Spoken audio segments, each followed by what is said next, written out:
Tulsa Titans are those in our city who aren't backing down. They stay positive when things look hard. They lead with integrity, even when it requires sacrifice. They take their family life as serious as their work life. This show features them to teach and inspire the next generation among us. Welcome, everybody, to another episode of Tulsa Titans. We are highlighting local professionals who are making a difference. Today, I have David Alcorn with American Piping Inspection. David, how are you doing? I'm doing great. How are you? Good. We're excited to have you on the show. Thank you. Glad to be here. And I know your team has been bracing the weather, bracing the changes in 2020 we had, and still showing up to work. You know what I love to ask professionals, because I mean, the last year has made professionals think and adapt. Is we're just in the start of this year. What are three things that you're consuming more of, and then what are three things that you decided to consume less of? As far as the business that we use, because we have slowed down, we're not utilizing our offices as much. We're not utilizing film radiography. Like, you know, we're a radiography company. We specialize in inspecting pipelines, so there hasn't been as much of that. So those assets we're not using as much of, and we're not, you know, we're really not using. We're not outsourcing anything anymore, and we're not looking to hire people anymore. What we are doing is the people that we have on staff, we are kind of getting those people trained to do multi lines of work. Yeah. We're utilizing people from home more. You know, we're doing more, doing everything integrated, less in-person meetings, more video conference, telephone conferencing, and we're using airplanes a whole lot less than we were. So, and the road, I'm having, you know, in a normal year, I put about 60,000 miles on a vehicle. I normally drive to Midland and back twice a month. Not doing that now. So no reason to do that. I can conference call everybody I need to do out there. So. Well, perfect. Like we're doing right here. Absolutely. Works out great. Yeah, so you've needed to eliminate some overhead, but in it, you still host your meetings. Are you seeing that all your clients are very open to the digital meetings as well because of the circumstances? Absolutely, and they're what kind of speared this, because they're not allowing people to come in and meet with them. So it's made doing sales, I wouldn't say more difficult, but it's different. You know, you've got to get used to doing Zoom meetings, things like that, because nobody is allowing you into their offices, or very few people are allowing you into their offices. And companies are not allowing their people to even at times to even go to lunches or dinners with customers, you know, with vendors, to keep the exposure down as low as possible, of course. Yeah, absolutely. Well, and let me ask you this, because it seems like you guys have handled it well. You've assessed what you needed to cut in overhead. You've assessed needing to cross-train certain talented individuals to handle more. And then you have resources available. What did those meetings look like? How did you take a step back and say, okay, these need to be cut, but we can take advantage of X, Y, and Z?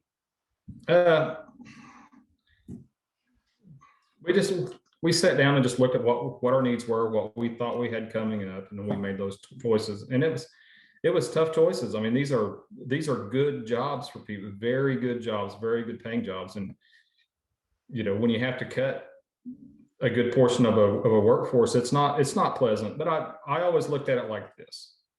It wasn't pleasant for me to go in and lay people off, but it's a lot worse on them. So I realize that. So, you know, I try to have some compassion for people. And although I go home and say, man, I had a horrible day. I had to lay off 10 people. Well, that day was a lot worse on those people. So I understand that, you know. So, but we just, you know, we kept our best people that we could, and we've kept them extremely busy. And, you know, we think at times we've been a little understaffed, but one thing that's unique to us in this business is all of our management people come from the field. So when we get very busy, me included, I jump in a truck and I can go out and do a job, or any of our other management staff. You know, that gives us 10 or 15 extra people to go cover jobs who normally wouldn't be covering jobs. And it's good for us. We get out there and in some level get to see our customers, or we get out and we see what our employees are doing as well, because we always have to, there always have to be two people on these things. So we get to go out there, visit with our people, visit somewhat with our customers, and we get to see how our people are doing. Well, perfect. When you said two things there that are really important, when you talked about as an executive doing some of the hardest things you're having to do in this season, you're really still thinking about others. Your spirit to keep moving forward is, well, look at what they're going through. Look at what I still need to do for my team. And I think that's so important. Yeah, absolutely. And then from a culture standpoint, that's one of my questions too, is how are you driving culture throughout the organization? I think we can jump there with this, but it's your and your whole leadership's team to get their hands dirty. And I don't think you see that at every organization. Can you talk a little bit about that? Can you repeat that for me? Just as far as the culture piece, how do you drive your core values and the things that you believe in to move the needle forward throughout the organization? And I know from what you said, just an executive team's willingness to get on the front lines with the team makes an impact. Well, our attitude has always been, we'll do anything to help our customers, including go out and do the work ourselves. I mean, there's been multiple times where I was home at night, somebody called, we couldn't cover. I had to get in a truck and go cover the job, and that's been, I've at times had to jump in a truck and drive to North Dakota to cover jobs, or to get a truck up there, or even South Texas to Corpus Christi a couple of times. And that resonates through our company, that whatever our customers need, we're a service-based company. And when it gets right down to it, everybody is a service-based company. You've got to fulfill the needs of your customers. No, that's really good. I think people need to hear that, but it's absolutely true. And I'm assuming that's part of your mission statement, your core value as an organization. Correct. Now, you've been in this job for what, around 10 years? I've been at American Pipe Inspection for 10 years. I've been in the industry for 30 years.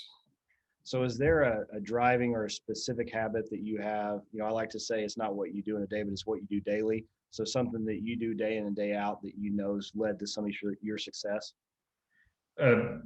We reach out to customers and potential customers every single day. I visit with employees every single day. I want to know what's going on with my employees, and I do that every day. Talk to them on a personal level every day.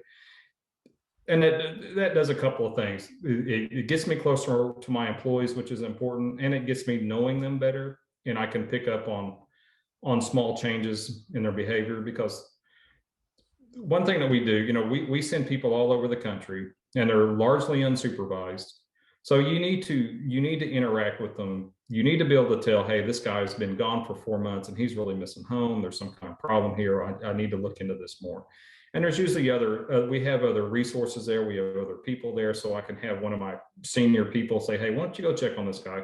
Something about him doesn't sound right today. We realize that there's days that people have bad days, but bad days are magnified when you've been gone for 4 months and haven't seen your family, and haven't had that sense of normalcy in a while. Yeah, and that goes back to thinking of others. Yes. That's great. And it sounds like what I like about what you just said was it can't always be you. So no. It's really important that your managers are doing the same thing and care about the same thing. Yeah. We've had incredible growth here in 10 years, incredible growth. And it's all because we have a group of people that all will work together and are willing to work. Management down to our newest people, everybody realizes this is a job and we're here to work. So we do well together on this. That's great. It's so important. What and this Yes. may be something you kind of already covered, or it may be a bit of a pivot. Everybody has a why, something that's kind of their cornerstone, the reason that they get up, the reason that they can be strong, the reason they believe in moving the needle. What is that why for you? I don't know, other than I like to work. I want to get up and I want to go work every day, and I want to grow a business, and I want to see people succeed. We bring a lot of people here into this industry, kids from rural environments, kids that didn't grow up making a lot of money and never thought they had a potential to make a lot of money. 2 years later, they're making a 6-figure salary, or 3 years later. And that's a life changer for those kids. So we've been very successful at that, and seen tremendous amount of success stories, people getting into this industry. And it's the non-destructive testing field is a great industry it's a hidden industry. It's a great industry for people that didn't necessarily go to college or didn't fit into college. Or, in some cases, it's a great industry. People went to college and they got out of college and they're in a business where they're not making a ton of money. They get into this and they realize, hey, this is a good field of work. Good, normally stable. This last year has thrown everything off a little bit, but it's a line of work where I don't necessarily have somebody supervising me 24 hours a day, or at least when I'm at my job. I do my job, I take care of business, and I make a good living. So the downside is most of it's travel, and that's difficult on people, and we realize that too. Yeah, but it sounds like, from it, you set the expectation. It's hard work. You work hard, you get compensated for it, and you travel. So, when you're talking about making a good wage like you are in a short period of time, it's probably because they do travel, because they're willing to make that stuff. Exactly. The money comes from working lots of hours and being willing to jump in a truck and go 20 hours from home and stay there for a year, or at least 9 to 10 months out of the year. So, and a lot of I put a lot of kids on airplanes here that have never been on an airplane before. There's been some funny instances there, but they got on and they got to it, and they were fine. So, and it helps them to grow. Personally, it helps them to grow to get away from rural Oklahoma and go see that there is a world out there.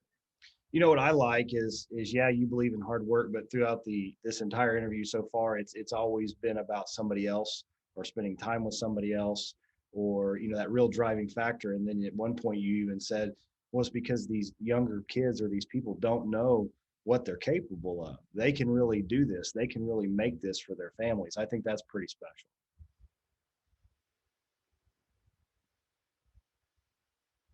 And I may have lost you for just a second, David. It looks like we might have froze up a little bit, which is what you deal with technology. We'll see if we can get you back here in a second. Let's look.